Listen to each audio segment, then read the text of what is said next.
तराशनी आज हमारे प्रभु की मित्रता हो गई। डायरेक्ट पावर बना मैं प्रभु आगे का समय हो गया, आप प्रभु को कुछ खिलाओ। नहीं रे खिचड़ी गिरवाई ओ अरे भगवान को आज काफी ऐसा हो गया, लेकिन अभी तक कोई सेवा सरकार नहीं किया गया। ओ तो यहाँ महाराज काशी पहुंचते हुए ये कहते हैं भाग मार्केट जाने की जरूरत नहीं है, हमारा जो विचार के लिए बगीचे ले लेते हैं। और आगे वाले फल प्रभु को खिलाते हैं। बहुत सुंदर विचार है। चलो चलो बगीचे में चल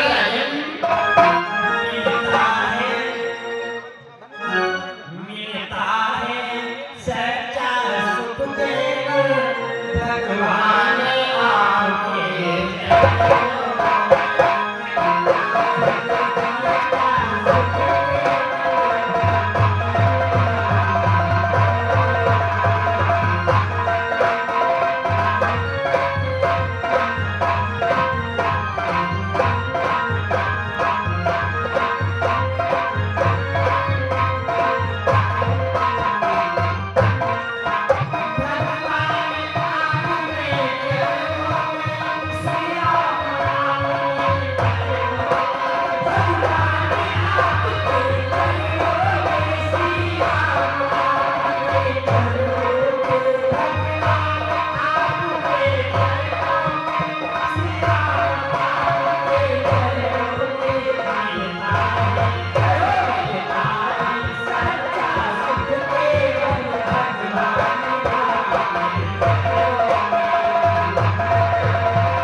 हेलो हेलो, आप लोग एक स्थान पे बैठे हैं। अभी रामलीला का बहुत सारा मंचन बाकी है, बहुत सा कार्यक्रम अभी होना है।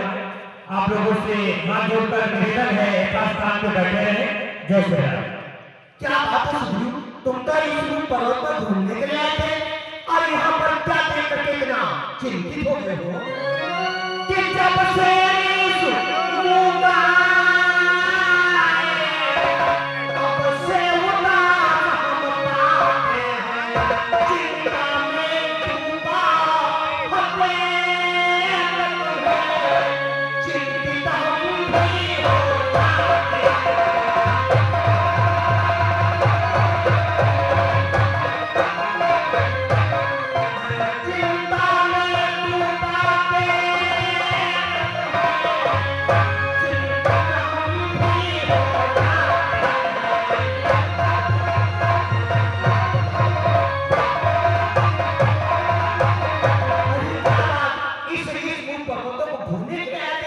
और यहाँ पर क्या देख करके तुम इतना चिंतित हो गए हो? पहले मुझे बताओ, चिंता कहाँ हो रहने का? क्या कुंदन है क्या? हमको साथी दुख सुख के है, कहिए तुम्हारा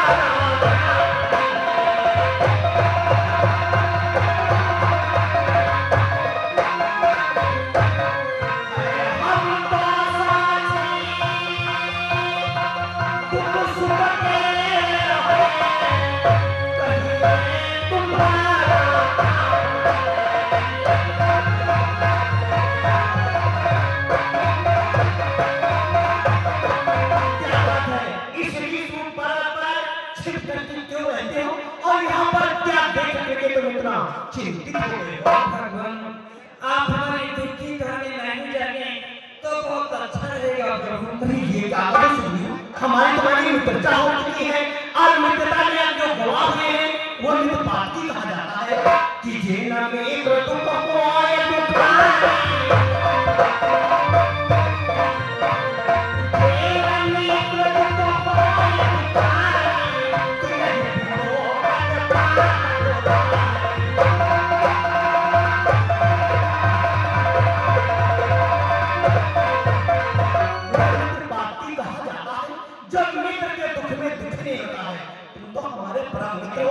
अपनी दुख भरी कहानी मित्र से नहीं बताओगे तो तुम किससे बताओगे? आप हमारी दुख की कहानी जानना ही चाहते हैं तो सुनो भगवान।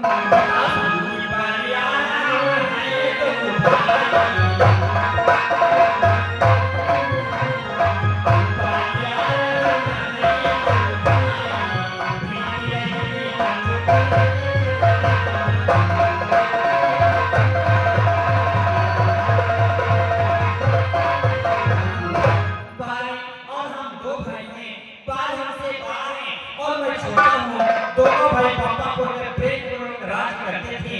एक दिन अचानक मायावी नाम का दैत्य हमारे भैया भाई को युद्ध करने की ललकार हमारा भैया भाई बलशाली है, वरदानी है, उसने ऐसे वरदान प्राप्त कर रखे हैं जो युद्ध करने के लिए जाएगा उसका आत्मा को खींचकर हमारे भैया बाल में चला जाएगा। तुम्हारे भाई बाल ने ऐसा वरदान पा रखा है जो मैं सामने आकर युद्ध करता है उसका आधा बल खींच करके तुम्हें भाई बाल में चला जाएगा।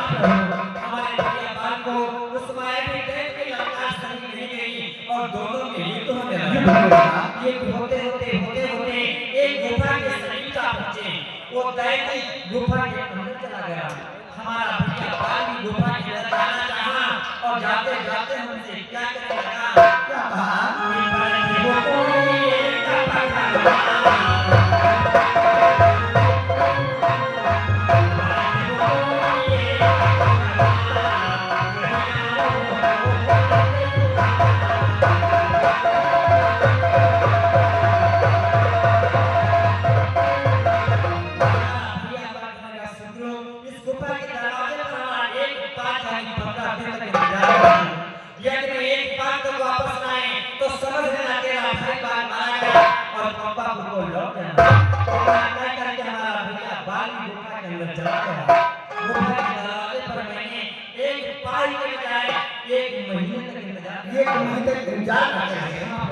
उसके बाद में दरवाजे से एक खून की धारा निकली तो मैंने समझा कि मेरा भैया बाल मारा गया क्योंकि हमारे भैया बाल का सफेद खून है और सफेद खून की धारा निकली थी तो मुझे रूप से यकीन हो गया कि खून हमारे भैया बाल का है। ये भी सोचा हमारा भैया बाल इतना बलशाली वरदानी उस दैत्य ने मार दिया, ऐसा ना हो पार निकलकर मुझे भी मार दे। ये सोच कर मैंने गुफा के दरवाजे पर एक पहाड़ का टुकड़ा रख दिया ताकि दैत्य बाहर न निकल सके। मैं पापापुर चला गया। पापापुर में हमें राजा बना दिया गया। उसके बाद उस गुफा में हमारे भाई बालमेज को मार दिया। जो भक्ति धारा थी दैत्य थी, दैत्य का भी सफेद खून था। हमारा भैया बाल पापापुर आया, मुझे मार पीटा, राज से निकाल दिया। मेरी पत्नी भी छीन के जबरदस्ती अपने बात तो तुम्हारा बड़ा भाई है, फिर भी तुम्हारी इसको छीन कर मेरे घर में रहता है। अरे सुनियो, कि पता भी नहीं सकता अब मुझको जन्म दौलत मारो हमें ये होना है उसके सिर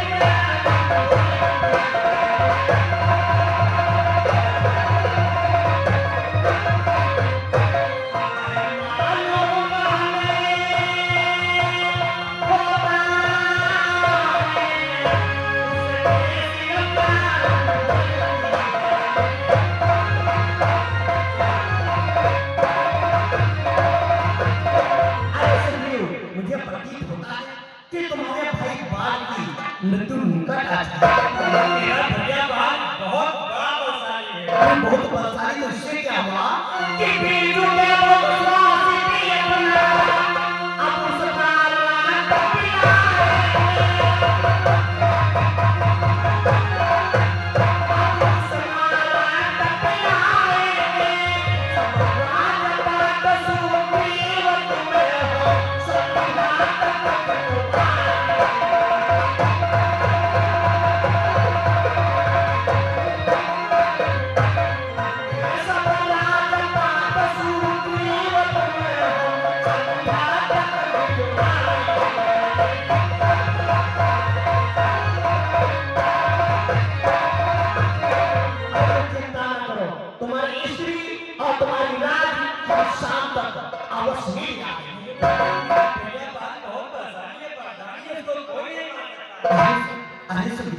कि जो का चुका है वो शांति सा बचाए जो का चुका है वो शांति सा बचाए सखा बदल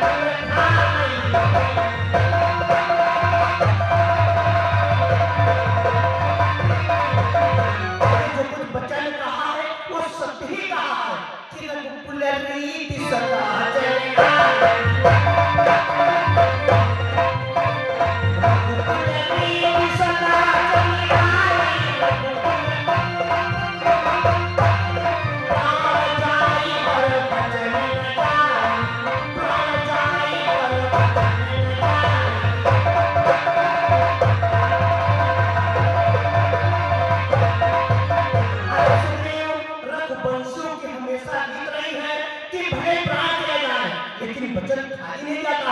इसमें विश्वास कीजिए कि तुम्हारी स्त्री और तुम्हारी नाज हम शाम तक अवश्य ही आएंगे। मुझे ऐसे नहीं विश्वास होगा। तो तुम्हें कब और कैसे विश्वास होगा? एक शर्त पर। कौन सी शर्त? इस बगीचे के कोने पर देखो, हमारे 7 ताड़ के वृक्ष दिखाई दे रहे हैं। हाँ हाँ। इन्हीं को की करके पूछा बच्चा अरे इस सागर के बच्चों को देख करके क्यों मूर्छावंत हो गए थे? बालिका रहते हैं, बच्चों पर आधारित है। बच्चों पर आधारित है। इन सारे ताड़ के वृक्षों को चुने गोपाल के तोड़ेगा। तक्षा करने के कहना है, वो विजय बाहर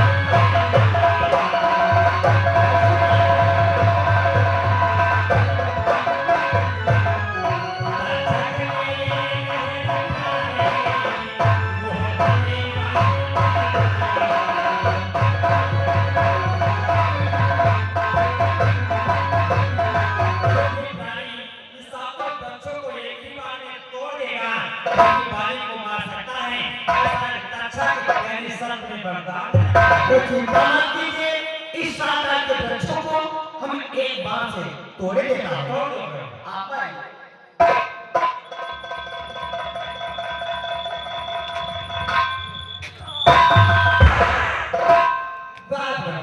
आपने विश्वास हो गया कि बाली को मारकर मेरी राजपाट वापस करवा दे। विश्वास हो गया है तो जाओ तो अपने भाई बाल से युद्ध करने के लिए जाओ। मैं जाऊं? तुम जाओ? अरे प्रभु मेरा भैया बाल बहुत बलशाली है, बलशाली है। मेरा भाई मेरा कान के समान बना हुआ है। मैं युद्ध करने के लिए नहीं जाऊंगा। अरे चिंता क्यों करते हो? जब तुम युद्ध करने के लिए जाओगे तो तुम्हारी विजय प्राप्त हो जाएगी। जाओ युद्ध करने के लिए जाओ। मैं युद्ध करने नहीं जाऊंगा। देखो प्रभु जाएंगे। प्रभु ने तो बच्चों को गिराया है। प्रभु जाएंगे। अरे देखिए जब तुम दोनों भाई आपस में युद्ध करते होगे तो मौका पाकर के बाल के बाल मार देंगे और तुम्हारी विजय प्राप्त हो जाएगी।